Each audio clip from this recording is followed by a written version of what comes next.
vaca, el mulo y el águila. Pero estaremos nosotros tomando un salmo que nos va a ayudar a ser el ancla de todas nuestras enseñanzas. A lo largo de estos domingos nosotros estaremos trabajando este salmo. ¿Sabe? Cuando el mundo fue creado, vivió bajo la verdad del Señor, bajo la pureza de la verdad.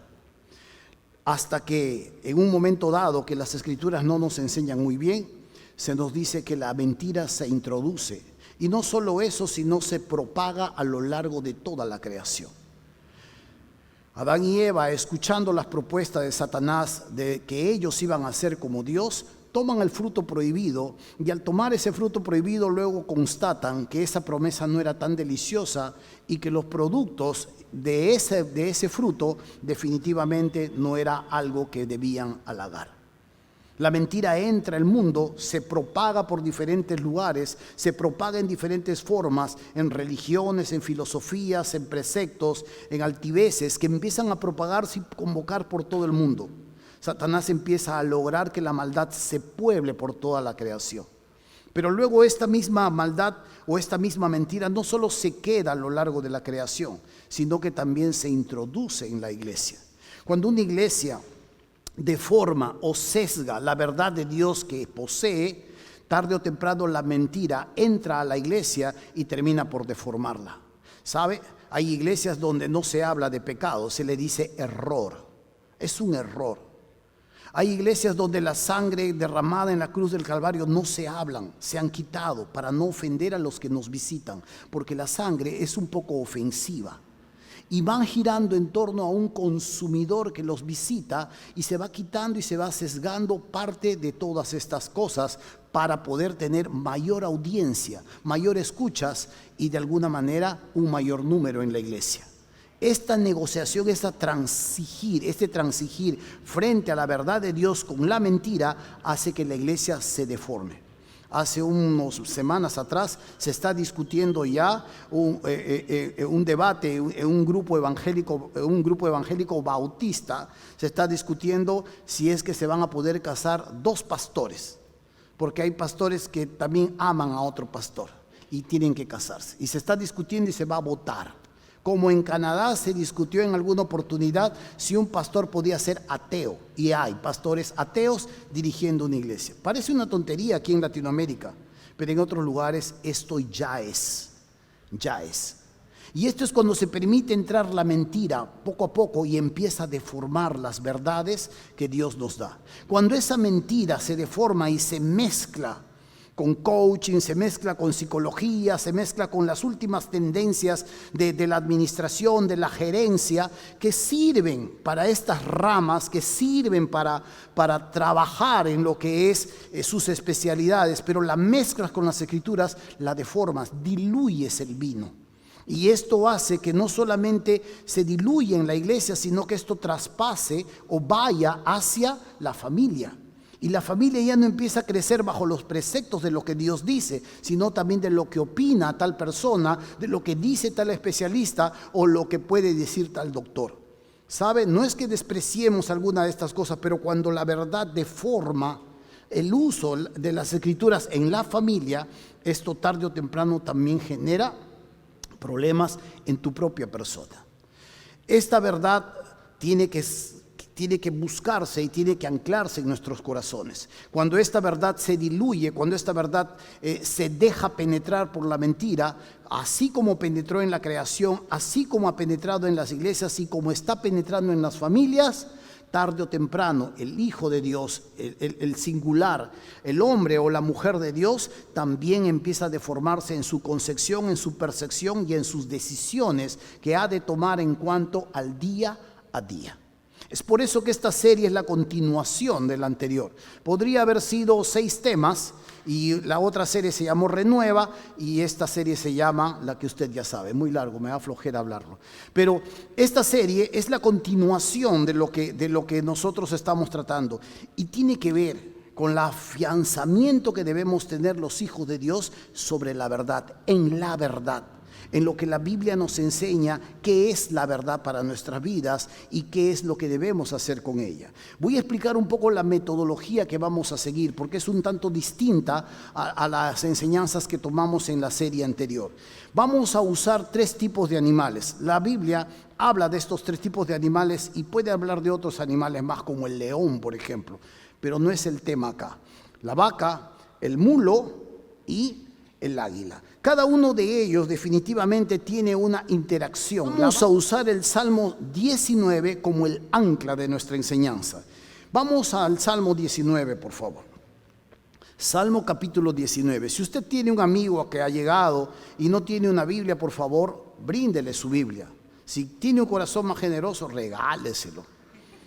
Amén. Nadie dice amén. Ya, por ejemplo, Caleb ya le regaló su Biblia a un amigo. Muy bien.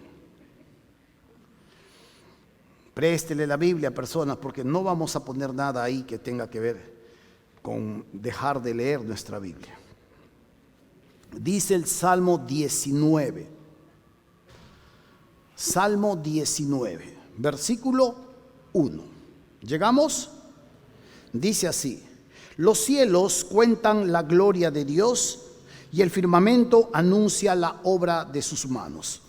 Un día emite palabra a otro día y una noche a otra noche declara sabiduría. No hay lenguaje, ni palabras, ni es oída su voz. Por toda la tierra salió su voz y hasta el extremo del mundo sus palabras. En ellos puso tabernáculo para el sol. Y como esposo que sale de su tálamo, se alegra cual gigante para correr el camino de un extremo. De un extremo de los cielos es su salida y su curso hasta el término de ellos. Nada hay que se esconda de su calor. Vamos a tomar esta primera parte para que nosotros podamos estudiar lo que tenemos como la primera parte de nuestra serie, el tema que tiene que ver con la vaca. Pero como les vuelvo a repetir, para dejar más zanjado la metodología que vamos a seguir, siempre vamos a ir a este texto ancla, el Salmo 19. A lo largo de los 3 domingos vamos a ir leyendo este salmo. Del versículo 1 hasta el versículo 6 nos toca desarrollar este salmo y lo vamos a comparar con la vaca. Del versículo 6 al versículo 10 lo vamos a ir la próxima semana, y el versículo 11 al versículo 13 nosotros estaremos culminando nuestra serie hablando del águila. Cada una de estas porciones de las Escrituras van a ser comparadas finalmente con la verdad que queremos nosotros en esta serie dar a conocer. La vaca, el águila o el mulo y el águila. 3 maneras de responder a Dios. Cuando miramos el Salmo 19, vamos a ver una de las primeras verdades que la Biblia nos enseña. A través del espacio, en el versículo 1 dice los cielos. El tiempo, el versículo 2 dice, un día emite palabra a otro día. Y el planeta, el versículo 4, por toda la tierra salió su voz. Estos 3 segmentos que nos habla aquí la Escritura anuncian una gran realidad, manifiestan y cuentan la gloria y el esplendor de Dios. Cuando usted se va al versículo 5, del versículo 5 hasta el versículo 6, se va a dar cuenta que usa otra figura más para anunciar el esplendor del Señor. Y dice, si usted retrocede un poquito más, dice, en ellos puso tabernáculo para el sol, y el sol, como esposo que sale de su tálamo, se alegra cual gigante para correr el camino. De un extremo de los cielos es su salida y su curso hasta el término de ellos. Nada hay que se esconda de su calor. Se nos muestra, por tanto, una de las primeras verdades que necesitamos ampliar en esta mañana. Cuando vemos aquí al espacio, estamos hablando del cosmos, la frontera final, como dice en Star Trek, el tiempo, el día a día, tiempo terrenal. Y cuando vemos el planeta en el versículo 4 y el sol, se nos habla de unos predicadores. Son predicadores que aunque no usan un lenguaje, que aunque no usan ciertos términos, se nos muestra y nos anuncian una gran verdad: la gloria y el esplendor del que está detrás de ellos, Dios. Estos predicadores que tienen siglos y siglos de existencia en el espacio nos muestran una gran realidad de la creatividad, la grandeza, la inteligencia, el poder, la omnisapiencia de este creador que los ha hecho. Y se nos muestra no solamente el macrocosmos, estamos hablando de las estrellas. Usted sabe que hay estrellas que son tan pero tan grandes que el Sol es solamente un grano de arena a su lado. Investigue un poco en internet eso y se va a dar cuenta que estas estrellas son tan inmensas donde nuestro Sol es solamente un grano de arena. Cuando hablamos del macrocosmos, estamos hablando de las estrellas, estamos hablando de los planetas, los exoplanetas, los agujeros negros, la materia negra. Estamos hablando de que todo esto es un testigo de la grandeza del Señor.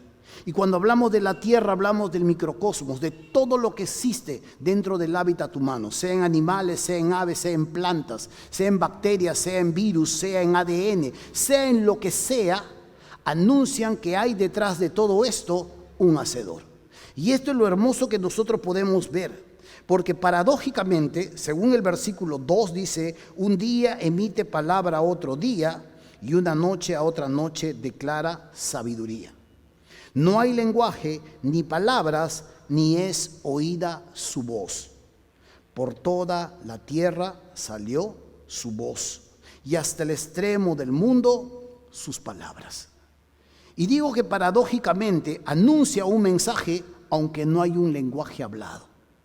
Cuando uno mira el volcán anuncia una parte de la grandeza de Dios. Cuando uno mira las estrellas anuncian una de las partes de las grandezas de Dios. Cuando mira unas plantas y mira las matices, las variantes que tiene cada una de estas flores, de estos frutos, de la papa, se anuncia la grandeza de todo lo que está detrás de él. No hay lenguaje paradójicamente, pero habla. Y aquí no le habla al entendimiento y al discernimiento y que hay que entenderlo con el Espíritu Santo. Aquí habla la inteligencia, a la materia gris, al sentido común, a usar claramente lo que vemos y a deducir en base a lo que observamos. Este es un lenguaje universal que Dios nos permite comunicar acerca de la intuición de que hay detrás de esto un Dios. En la serie anterior nombré una ilustración o una información de un hombre que ya está en la presencia de Dios, John Stott.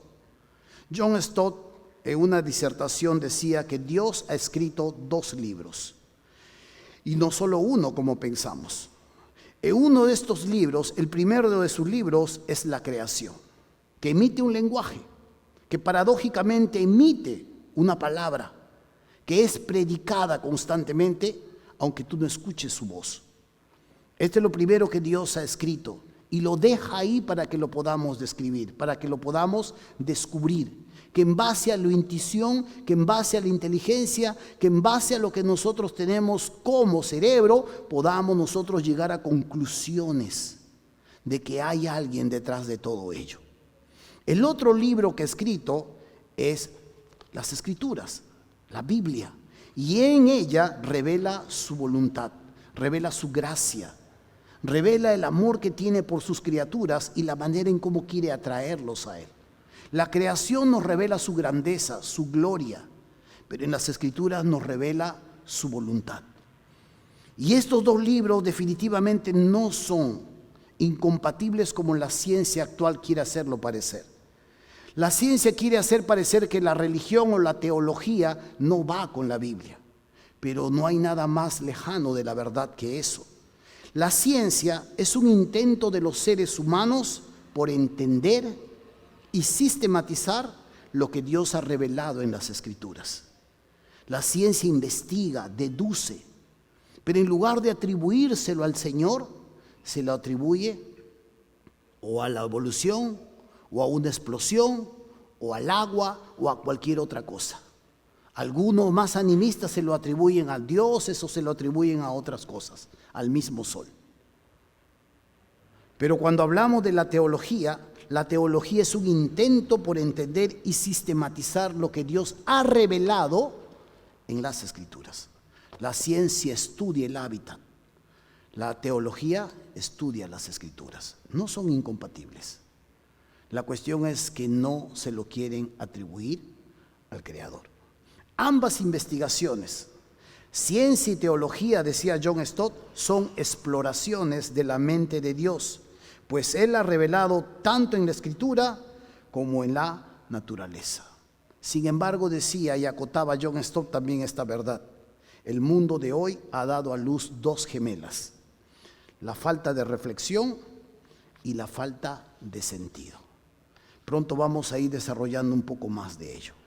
Pero sabe, todos podemos escuchar a estos predicadores que son naturales, pero que tienen años y siglos de existencia.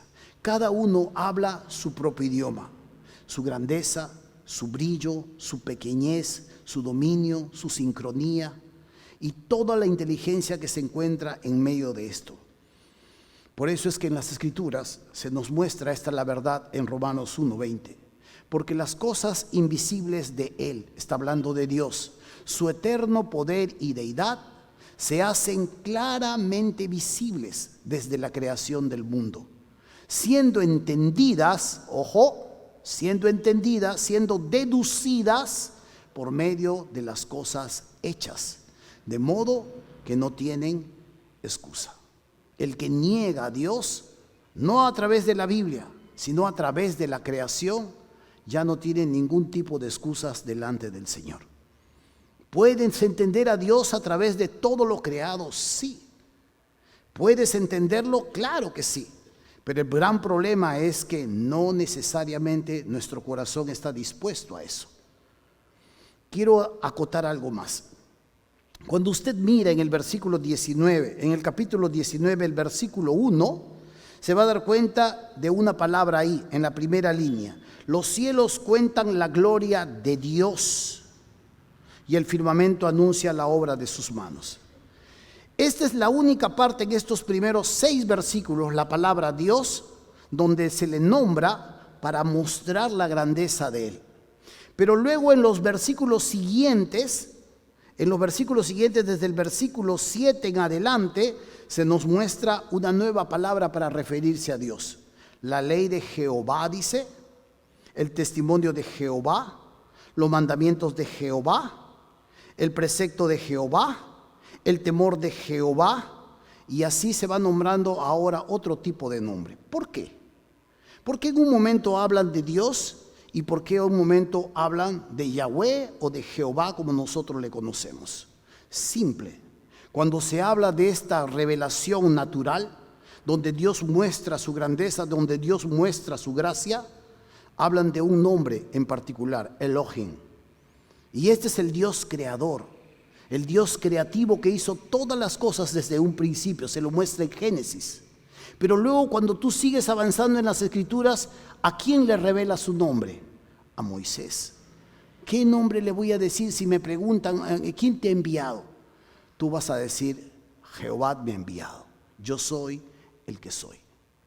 Entonces, cuando tú miras del versículo 1 al versículo 4, es una revelación general para que la gente lo descubra, ya que se nutren de Él. La Biblia dice que Él hace su gracia común para todo el mundo. Por eso es que los buenos y los malos se alimentan. Por eso es que los justos y los injustos llueve sobre su chacra. No sobre el cristiano nomás llueve y en el otro no. Es para todos. Y aquí se nos muestra esta palabra de Elohim, de este Dios creador, de este Dios omnipotente, de este Dios que puede ser conocido a través de lo creado. Pero Jehová, del versículo 7 en adelante, solo está dado para un grupo en particular, que solo tienen la capacidad de poder conocerlo y entenderlo. Estos son los judíos y por ende luego la iglesia. Nosotros podemos llegar a entender. Por eso es que cuando una persona no creyente le hablas de Dios y le hablas de la Biblia, un poco que no te va a entender y es comprensible, pero tiene la responsabilidad de reconocer a Dios a través de lo creado. El cristiano tiene la responsabilidad de conocer a Dios a través de lo revelado. las Escrituras. Y esto es lo hermoso de las Escrituras. Y esto es lo que se nos muestra exactamente, cómo reaccionan las personas. Su mente se maravilla ante las grandezas, su mente se maravilla ante la exactitud, la sincronía, la belleza, la complejidad de la creación. Muchas veces no.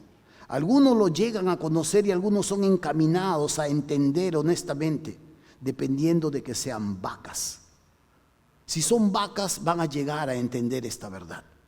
Pero si son mulos, probablemente la van a rechazar. Y esta es la realidad por eso de esta serie. ¿Sabe, hermano mío? Esta es una de las personas muy conocidas que ya ha muerto en este siglo. Es un físico, astrólogo. Él estudiaba, porque estaba en vida, ya fallecido, él estudiaba los agujeros negros. Se le atribuye lo que es el bolsón de Higgs. Querían conocer la chispa inicial de la creación. Ya eso es algo complejo de poder hablar un poco de ello. Pero este hombre ha escrito muchos libros. Y una de las cosas que le atribuyeron, porque su nombre fue tambaleado, es que en uno de sus primeros libros habló de que con la creación uno podía conocer la mente de Dios. Su ex esposa, que ya se había divorciado de él, lo acusó de usar el nombre de Dios porque solamente quería vender el libro y ampliar su mercado. Y ya cuando él escribe otro libro, él reconoce que no, definitivamente él no cree en Dios. Soy ateo. Y él se puede maravillar, cuando usted lee un poco su libro, se puede maravillar ante la grandeza del universo, pero simplemente concluir que no existe Dios. Y usted puede leer allí algunas frases que dice: en el pasado, antes de la que entendiéramos la ciencia, era lógico creer que Dios creó el universo. Pero no hay ningún Dios. Soy ateo, dice. La religión cree en los milagros, pero estos no son compatibles con la ciencia. Y sí son compatibles. La ciencia y la teología sí son compatibles si finalmente terminan en el mismo sujeto que está detrás de ellas. Por eso, hermano mío, esta es la realidad de muchas personas que, teniendo mucho cerebro, materia gris, capacidad, inteligencia, no tienen la mente suficiente para llevarlo a un buen puerto. Terminan en el lugar donde Dios nunca quisiera que ellos estén. Y ese es el problema. La sociedad celebra el cerebro, la inteligencia, la capacidad, no celebra la mente, el poder de deducción, el raciocinio, las decisiones, el pensamiento crítico. Y Dios nos lleva a desarrollar una mente, la mente de Cristo. ¿Sabe?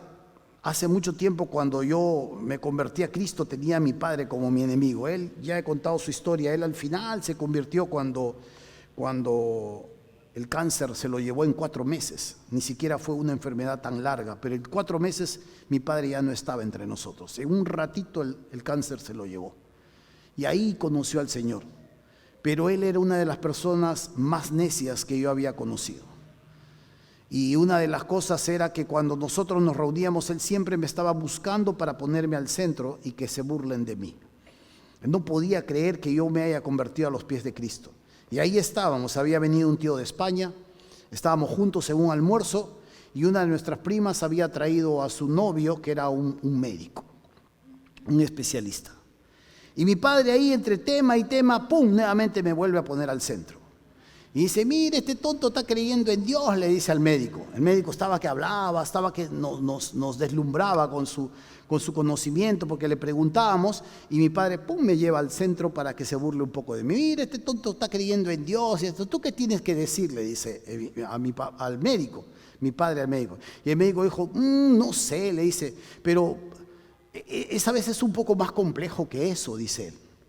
¿Por qué?, le dice mi padre, y todos empezamos a mirarlo, porque él empieza: bueno, vamos a hablar del cuerpo humano, solo del oído nomás, dice, y empieza a explicar la estructura, las funciones y todo lo que el oído significa. Y todos nos quedamos maravillados porque, wow, cuando tú no conoces ese campo, ni siquiera lo intuyes, pero era tan complejo, tan exacto, que tú decías, y yo le digo, y esto no creo, dice él, que haya sido hecho así, ¿no?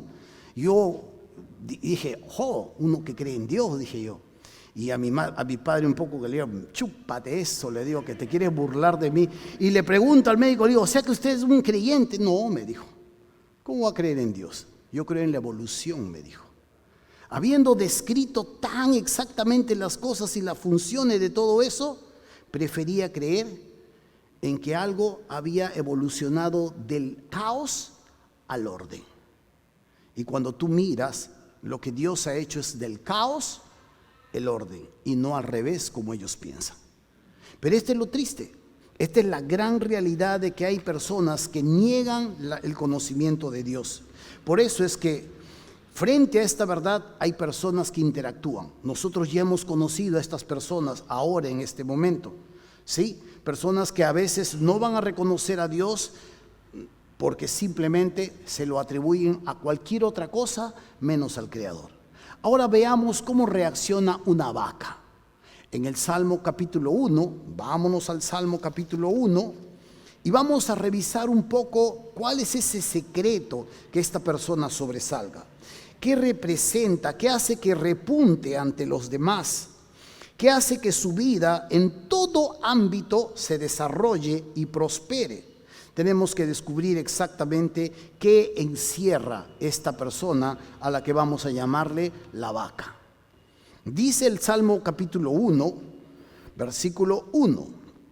Dice así: bienaventurado el varón que no anduvo en consejo de malos, ni estuvo en camino de pecadores, ni en silla de escarnecedores se ha sentado, sino que en la ley de Jehová está su delicia, y en su ley medita de día y de noche.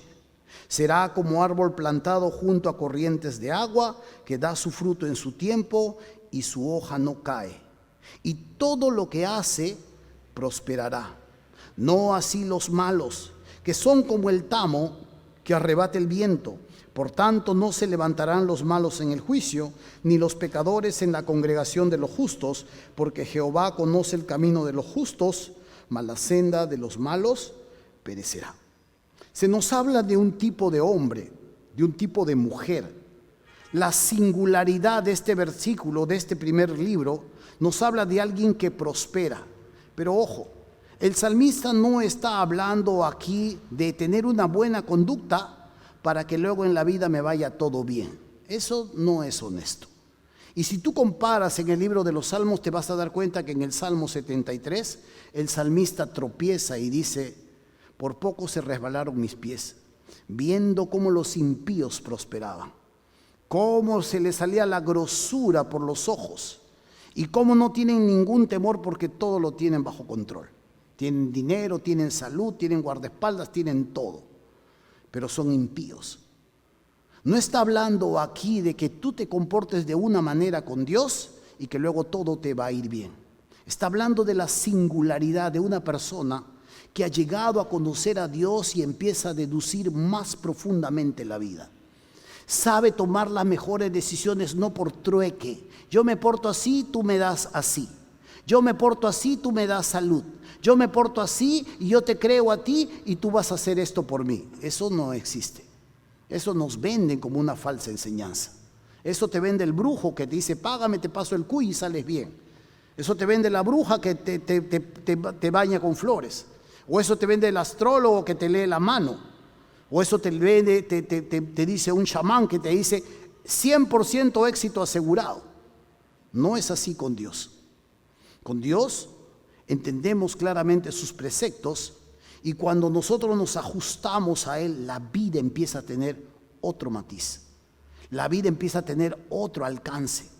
Nuestras propias vidas empiezan a entrar en nuevos niveles de existencia. Y no solo que porque lo conozco y le sigo y lo obedezco, sino porque ahora lo que empieza a suceder a mi alrededor es que las cosas empiezan a ir bien. Y sabe, una de las cosas que se nos muestra en la singularidad de este hombre es que hay cosas que él no hace. ¿Sabe? El Señor conoce a sus hijos por su nombre, dice. Él sabe quiénes son suyos y los conoce por nombre. Pero nosotros, los cristianos, no los conocemos así. Nosotros conocemos a las personas por carácter. ¿Quién es Él? Antes de qué hace Él.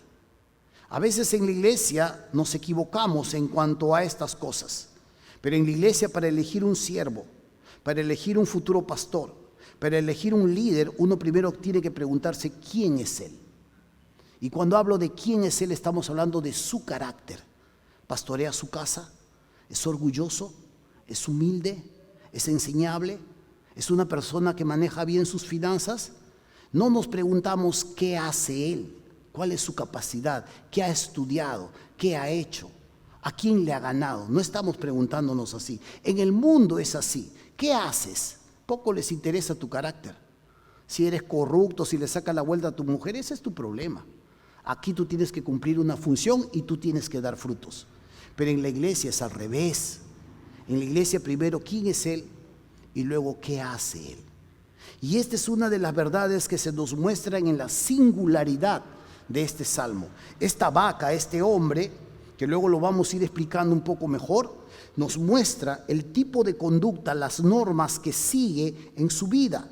Cuando tú miras el versículo 1, en la segunda parte, dice: no anduvo en consejo de malos, ni estuvo en camino de pecadores, ni en silla de escarnecedores se ha sentado.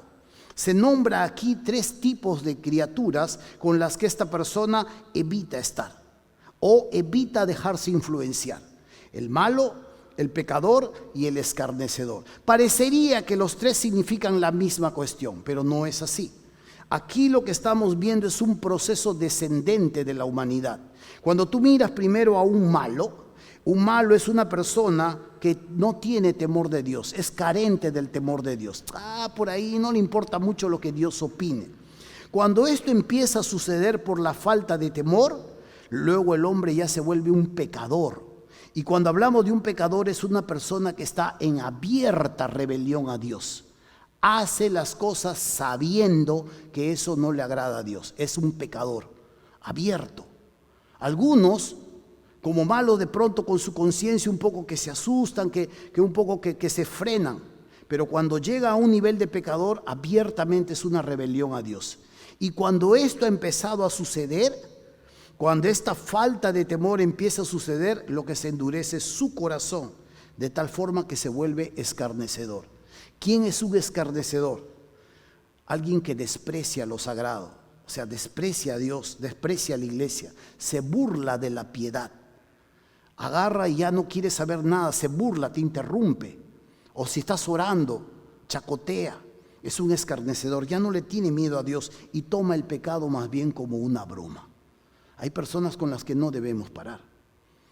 Hay personas con las que tenemos que evitar, porque de alguna forma u otra empiezan ellas a transferir sobre nuestras vidas cierta influencia. Hay cosas que se nos dice en Efesios, por ejemplo, que no se deben ni siquiera nombrar entre los santos. Y algunos bromean. Y algunos a veces se habla de nuestra vida pasada como si fuesen galardones de todo lo malo que habíamos hecho, para engrandecer nuestro presente de cuán buenos somos nosotros. Orgullo nada más en todo eso. Orgullo. Pero una de las cosas que uno mira acá es la realidad de este tipo de persona. No anda según los consejos de estas personas. Los criterios que ellos tienen para la vida no es su criterio. Ni se sienta a participar, ni toma decisiones y el camino de ellos como si fuesen suyos. Por eso es que siempre nos preguntamos eso. Yo siempre me pregunto, ¿qué le pasa a un joven universitario que cuando va a la universidad se queda con la boca abierta de lo que su profesor de matemática le enseña, la física o el profesor de filosofía? ¿Qué ha pasado en su corazón? Digo, a veces yo llego a la conclusión de que no ha tenido nada en la cabeza, de que no ha sucedido nada en su preparación y de que su tiempo en la iglesia probablemente se la ha pasado tocando la campana, jugando acá y por allá y poco de enseñanza bíblica. No ha sido ejercitado en el conocimiento profundo de la persona de Dios. Y esta es una de las verdades que nosotros vemos cuando entendemos claramente lo que Dios nos dice de la singularidad de este hombre o de esta mujer. ¿Sabe? Pero puede haber un malentendido. Y no le estoy llamando ahora que usted no se junte. Que mi esposa es increíble, yo cama separada. Que mi familia que están tomando, ya esos no me entran en la casa de mañana, le pone una tranca y nadie me entra acá. O lo que hacía mi hermano, cuando se convirtió a Cristo. Mis amigos estaban tomando en el parque y él libre y le decía, pecadores, desgraciados, que esto, que el otro. Y mis amigos no lo querían ni ver. Bueno, no me importa que no me quieran ver, Dios me mandó que me separe de ustedes. Un mal entendimiento de esa verdad. La Biblia nos enseña claramente que no es que nosotros los separamos o los evitamos. Hay gente que hay que evitar, definitivamente, no son una bendición, pero no puedes aislarte, cerrarte. El apóstol Pablo le aclara esto a la iglesia de Corintio. Os he escrito por carta, dice que no juntéis con los fornicarios o con los adúlteros o con los avaros. No les escribí para que no se junten en el mundo, sino tendrían que salir y hacer su propio planeta. No les he escrito que no se junten, sino que no se junten con uno que en la iglesia llamándose hermano, sea un fornicario, sea un ladrón, sea un avaro, sea un adúltero. Con el tal dice, ni aun comas, ni aun comas. Pero en el mundo, esa es la clase de vida que hay. Así hemos sido, así hemos sido. Esa es la clase de vida con la que nos rodeamos. Si tú miras la forma en cómo Jesús se juntaba con esta gente, tal vez hasta tú mismo te escandalizarías. Porque Jesús paraba entre esta gente y caminaba con ellos, y aunque estaba con sus discípulos y enseñaba a sus discípulos, atendía a las multitudes. Y el que agarraba, agarraba, y el que tenía ojos para ver y el que tenía oídos para oír, oía y agarraba. Pero una de las cosas que nosotros debemos ver acá es que Jesús les dice, en la última oración por sus discípulos, les dice a Dios, no ruego que los quites del mundo, sino que en el mundo los guardes del maligno. Cuídalos del diablo. Se van al mundo, en el mundo negocian, en el mundo comen, en el mundo trabajan, en el mundo estudian. Cuídalos del mundo. Pero el Hijo de Dios tiene que ser lo suficientemente responsable de poder vestirse de la armadura del Señor y caminar entre ellos siendo luz. Porque si no, si nos aislamos del mundo, ¿qué va a pasar con el brillo de nuestra luz? ¿A quién le va a alumbrar? O si nosotros nos aislamos del mundo, ¿qué podredumbre vamos a detener si somos sal?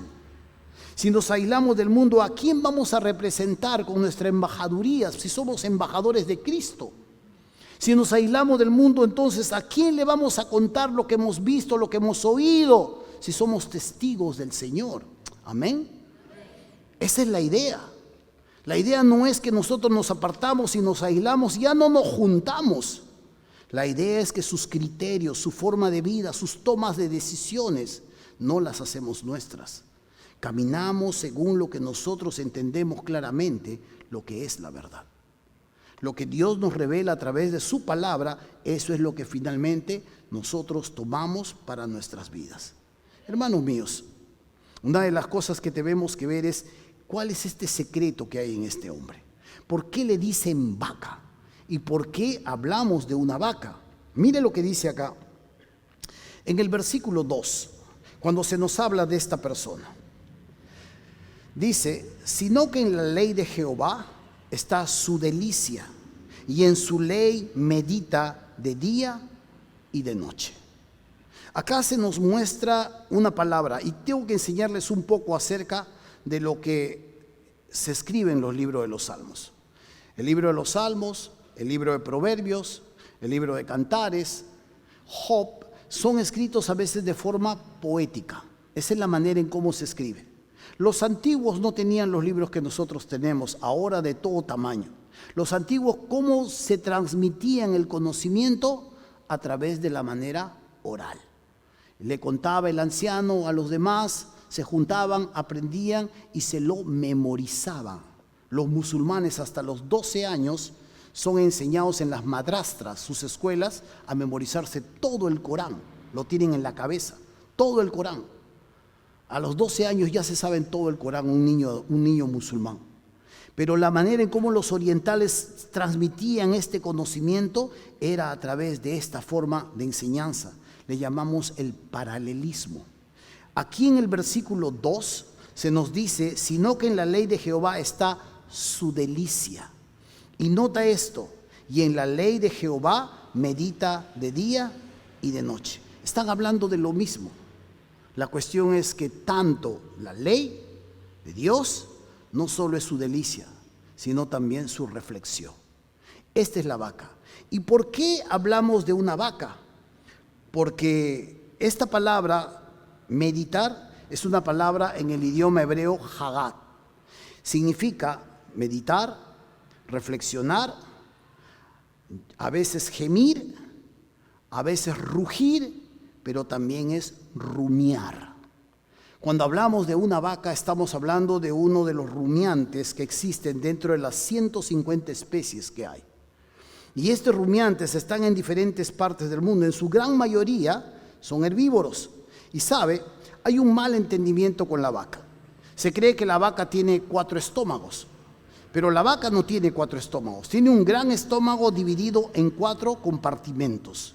¿Por qué le digo esto? Porque esta es la palabra que se nos muestra aquí que hace este hombre o esta mujer de manera singular. Siempre está rumiando. Esto es lo delicioso para él. Ahí está su delicia y está rumiando de manera constante.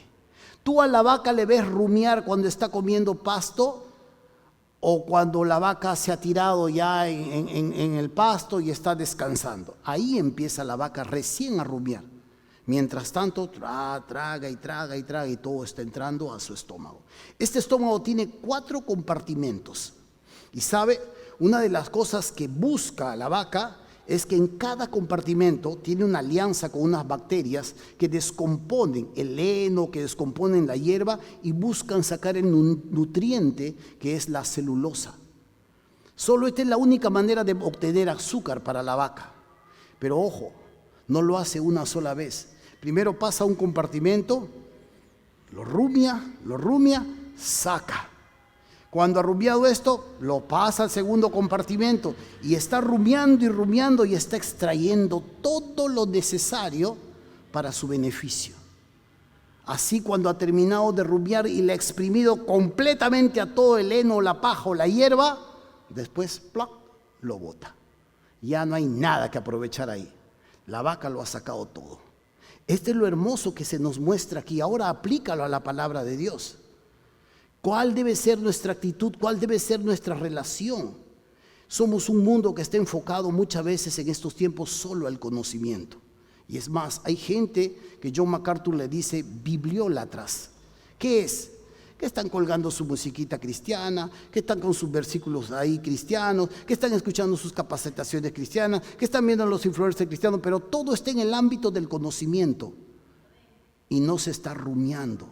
No se está apoderando, no se está agarrando y apoderando de una verdad, sino que se sigue reemplazando por nuevas cosas cristianas. La cuestión es que nada queda. Y este es el problema de aquellos que no rumian la palabra de Dios. ¿Sabe? Algo más que se nos muestra con esta palabra rumiar, se la voy a tener que dar yo como ejemplo. En el idioma hebreo, tú no encuentras una definición, sino imágenes. Y esta palabra rumiar se usaba para mostrar una imagen de los ancianos cuando adquirían una verdad y producían ciertos sonidos onomatopéicos. O sea, algo así. Tú estás leyendo, wow, algunos dicen, qué fuerte está esto. Gloria de Dios es esconder una verdad y gloria del rey es descubrirlo. ¡Wow! Y empieza a conocer. Por acá le llega un consejo. Se acuerda de esto.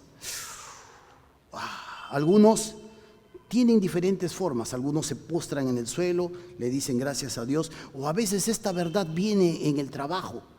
Y tú, qué fuerte, algunos dicen, ¿no? Pero los ancianos decían esto.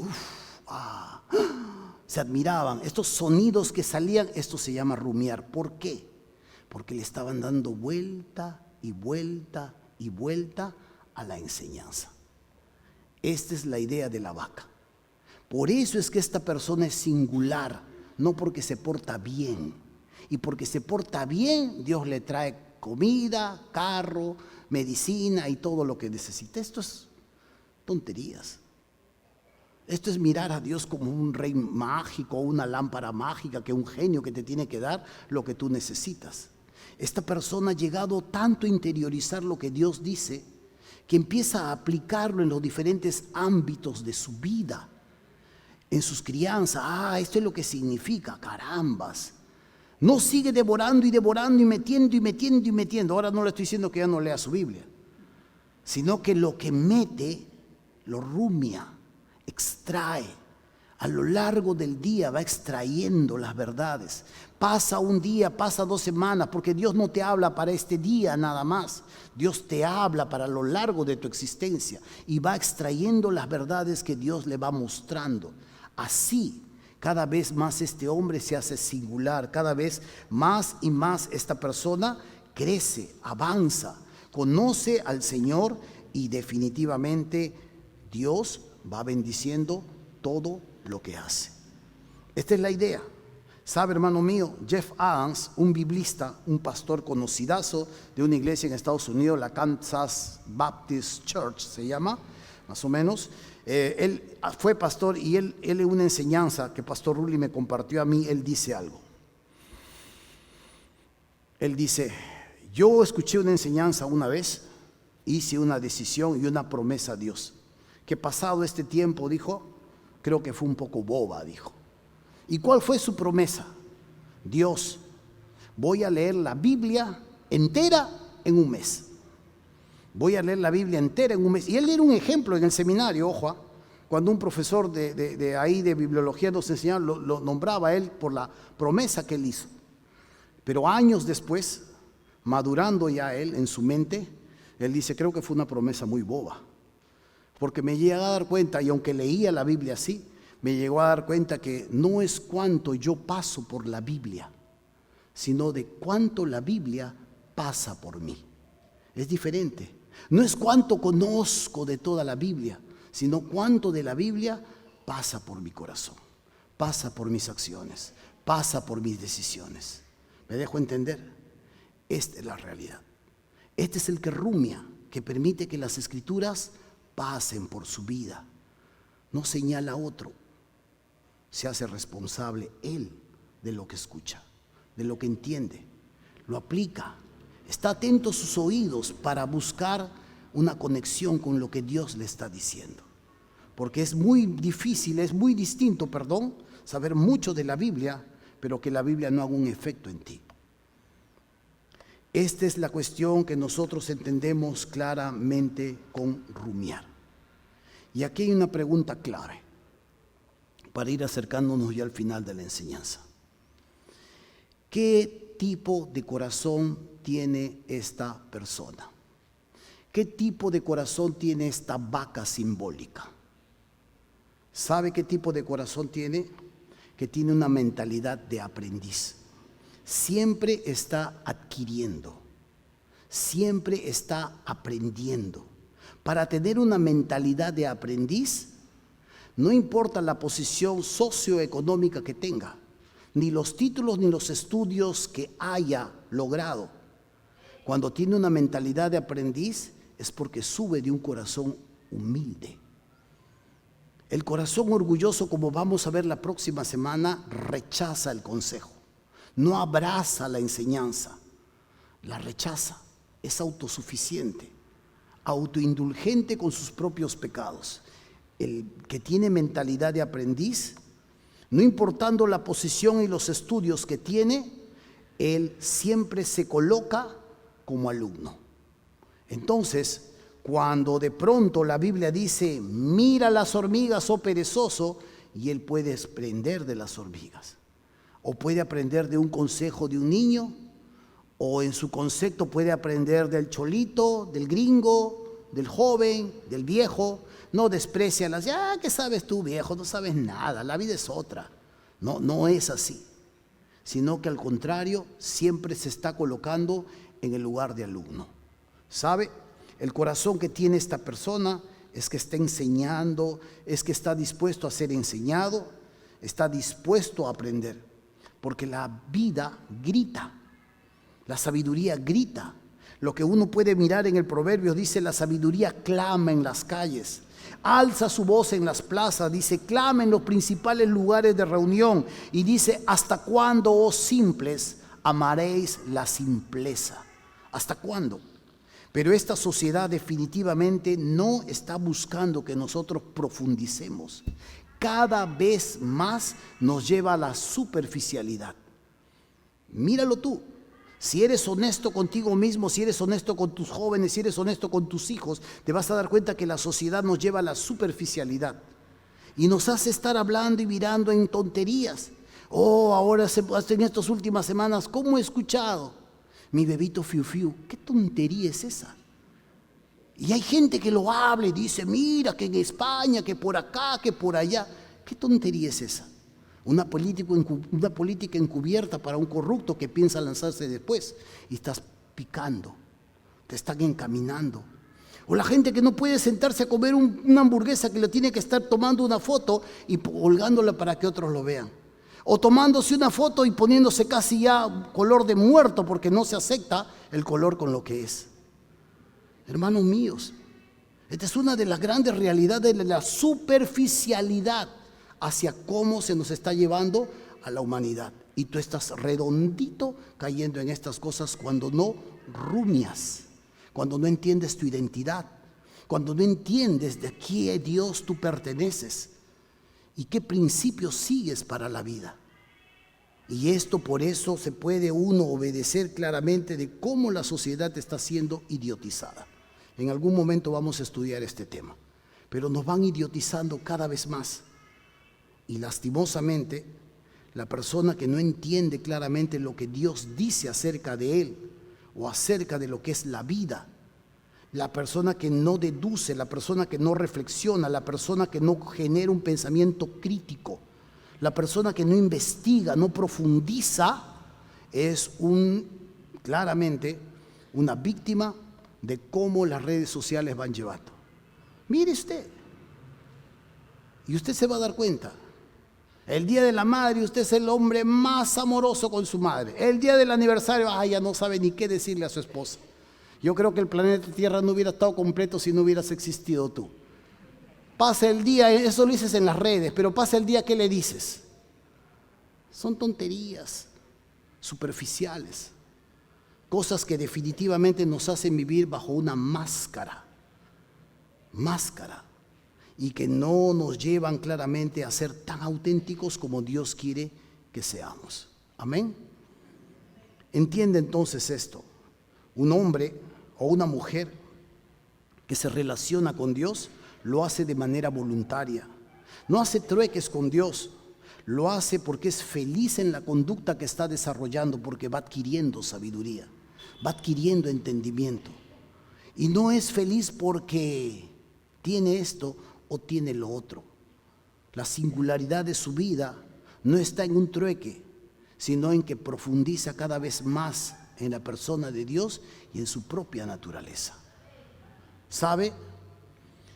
Es perseverante, ha aprendido a lo largo de la vida que el camino no es fácil, que el camino es estrecho, pero ha desarrollado resistencia. ¿Por qué? Porque sabe que no solo se tiene que saber de la Biblia, sino que comprobar en la vida cómo la Biblia puede funcionar. Este hombre, definitivamente esta mujer, ha reflexionado, ha crecido. No le reprenden y se queda con una sonrisa. Lo reprenden y en lugar de tirárselo al otro, dice, ¿qué es lo que me compete? ¿Cuál es mi parte? ¿En qué erré? ¿En qué puedo mejorar? ¿Qué me dice Dios cuando me paro frente a su palabra y es como un espejo? ¿Qué debo hacer? ¿O estoy lleno de tantas excusas que me permite estancarme día a día a lo largo de los años? El hombre que rumia, la vaca que está rumiando constantemente lo que Dios dice, se va haciendo sabio día a día. Y va Dios llevándole a nuevos estadios en su existencia, a nuevas responsabilidades, y va encargándole nuevas adquisiciones porque ha crecido, porque ha avanzado. A veces esto definitivamente no es muy famoso en la juventud, pero nosotros los que ya hemos sido jóvenes y ya hemos pasado por este trance, sabemos claramente que a veces hay un tiempo perdido, pero que no va a volver atrás. Tienes que partir desde donde tú estás. Por tanto, examina tu proceder y dígale a Dios, oh Dios, examíname y ve si hay en mí camino de perversidad. No permitas que la urgencia de la vida te quite de llevarte un buen alimento espiritual a tu vida, a tu día a día. Hay tantas urgencias, te lo digo yo. Yo estoy levantado desde las 5 de la mañana. Y si no me levanto a esa hora y leo y oro, no podemos luego cocinar con mi esposa porque mis hijos llevan almuerzo todos los días. Y no podemos cocinar y luego a las 7:15 salir a dejarlos al colegio y luego volver para entrar a trabajar. Así es la vida. Y a lo largo del día hacer y estar cansados luego en la noche. Pero no te puede quitar la vida. Las urgencias de la vida no te la pueden quitar la prioridad que tienes que tener con Dios. Te va a costar, sí, pues. Y te va a mandar a la cama antes, probablemente, pues. Que te vas a perder la serie que dan a las 11. Bueno, pues qué piña. Pero vas creciendo, vas avanzando. Vas de una u otra manera conociendo a Dios. Porque tu vida cada vez más se hace disciplinada. Está con su Señor. No deje de rumiar constantemente en el desarrollo de su día a lo largo de los días. Deje que Dios le siga ministrando, le va a dar una enseñanza y de ahí va a venir un consejo, de ahí va a venir un parecer, de ahí puede venir otro versículo. Prende justo su teléfono, le llega algo y no deje de rumiar. Dios le va a hablar. Dios está interesado en que usted lo conozca, profundice, crezca y rumie constantemente. Porque Dios estará acompañándolo a lo largo de su vida y no lo deje de aplicar para su vida. Porque el momento que dejamos de aplicar para nuestra vida nos perdemos todo lo que Dios tiene para nosotros. ¿Y a qué me refiero cuando no deje de aplicar para su vida? En que probablemente en este momento usted está aprendiendo la enseñanza y estás que lo miras a tu mujer. ¿Ya ves? Para ti es. ¿Que no es para ti? ¿En qué momento te has convertido en querubín, arcángel? ¿En qué momento? ¿Qué haces aquí en la tierra? Es para ti. Es para ti. Deja de aprender por los demás. Cuando Pedro estaba siguiendo en la playa caminando con Jesús, Juan venía atrás y Pedro se detiene. ¿Y este qué? Y Jesús le dice, ¿y a ti qué? Le dice. ¿Y a ti qué? Tú ven conmigo y deja que él... Yo tengo mis propios planes con él. Aprende para ti. No escuches para otro, no escuches para tu esposa, no escuches para tus hijos. Claro, toma la enseñanza para luego enseñarle a ellos, pero tiene que pasar primero por ti. Porque si pasas solo por aquí, ni tú vives, ni tú vas a sobrevivir. Y al igual que tus hijos, tú también te vas con ellos. Tiene que pasar primero por ti para que luego fluya hacia los demás. Amén. Sea una vaca, y no le hablo de forma. Ojo, yo también estoy tratando de... hay que ser nuestro dominio, ¿no? Algunos somos por contextura un poquito más gruesos y otros no. Pero sea una vaca. Le recomiendo hacerse una vaca. Amén, hermanos. Amén. Algunos lo hacen con chiste. Yo no estoy bromeando, hermanos. Seamos una vaca. No deje de rumiar lo que Dios tiene para usted. No deje de analizar lo que Dios le está mostrando. Deje que su mente tome lo que Dios tiene para usted, úselo, glorifique al Señor y beneficie también su vida con todo lo que Dios le va a ir dando. Amén. Vamos a orar.